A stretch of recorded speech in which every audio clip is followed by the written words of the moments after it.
of Quesnel, which is Quesnel. And for a time, it was the second largest city on the entire West Coast, only surpassed by San Francisco. And we're still following the Fraser River. It went north yesterday and then west, and now it's going south on its way to the Pacific Ocean. It is very wide, and here the water's all muddy from silt in the river, whereas before it was rocky and the water was clear. The Fraser River, named after Simon Fraser and his expedition back in 1808. Starting to see the valley opening up just to the train right next to us.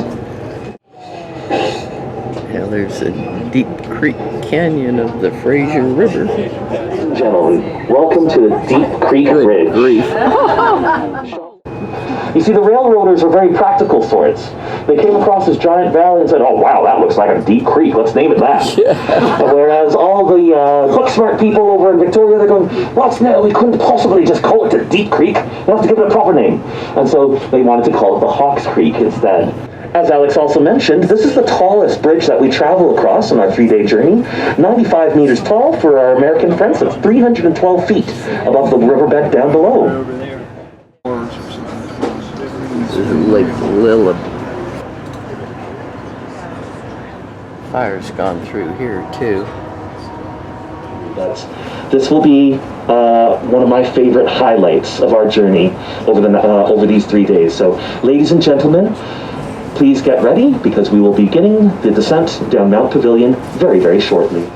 So, our descent will be marked by 2 tunnels. We'll exit through one tunnel, and then we'll go through the second tunnel, and then after we exit that second tunnel, that vista's going to open up in front of us. So, we're starting to get glimpses of that valley opening up below us, but it will open up a lot more as we make our way out of these tunnels. You can see where this has slid over the many, many years. It's a long ways down there. We'll be crossing through 2 tunnels first. After we get through the first tunnel, a second one just after that, and then once we're out of that second tunnel is when that valley will open up. Here we are down in the dining room for lunch. Actually, it's the main meal of the day. I'd call it dinner. Thought you'd like to see what's on the menu. Whoa! There's a river down there. I see trees of green, red roses too. I see them blue for me and you, and I think to myself, what a wonderful world.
There's the highway for the poor saps that don't get to ride on the train. There is the track that we just came down.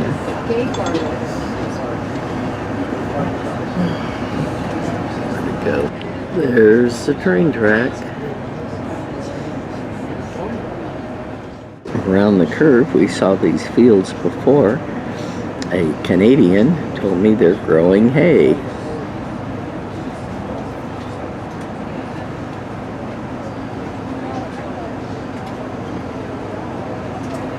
All of you. So we get a little bit more of a photo opportunity to take the shot just outside of train right. So our locomotive is now starting to slow down for our forward cars. That'd be our Silverleaf guests. There they are. Yay! That's McGilvray Falls. Quite the build-up for that.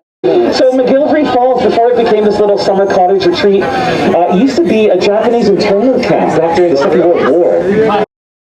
The way you might see evidence of some of those landslides and rock falls forming up into those talus cones. Anderson Lake is named for an explorer by the name of Alexander Caulfield Anderson.